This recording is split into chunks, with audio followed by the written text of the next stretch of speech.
A random audience member recorded Donnie's breakdown and uploaded the video to YouTube, and it went viral. Weeks later, he became the center of a media storm.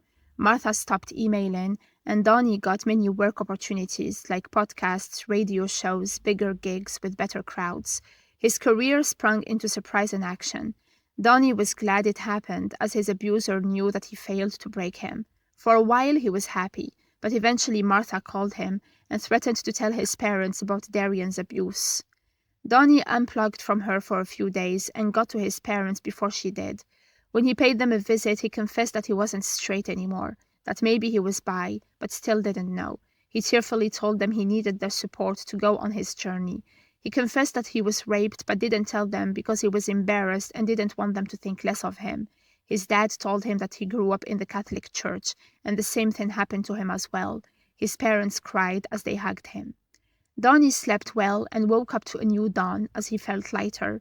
He spent a few days in Scotland with his phone off, enjoying the peace and quiet.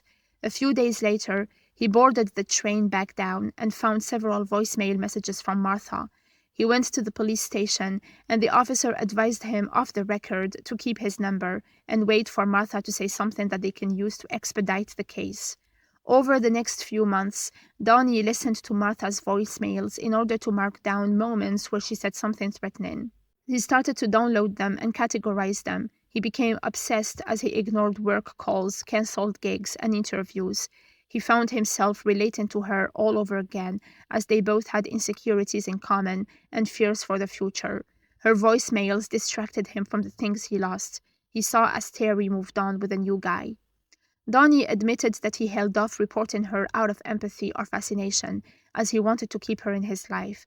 He eventually reported her when she threatened to stab his family.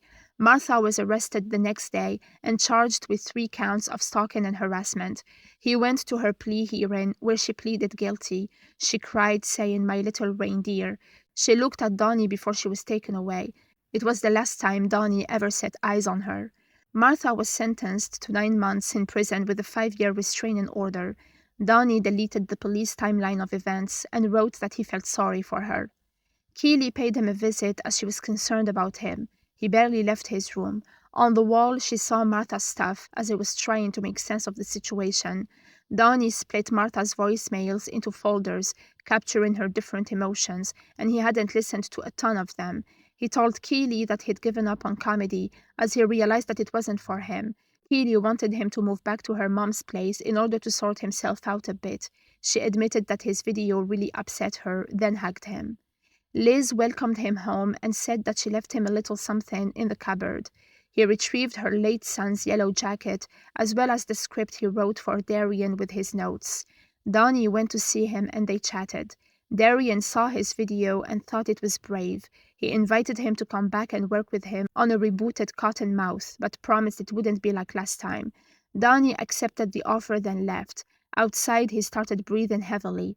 He listened to Martha's podcast and smiled as she complimented him and confessed that she fancied him. He then went to a pub and ordered a drink. He clicked on the not listened to voicemails folder where Martha explained the baby reindeer thing.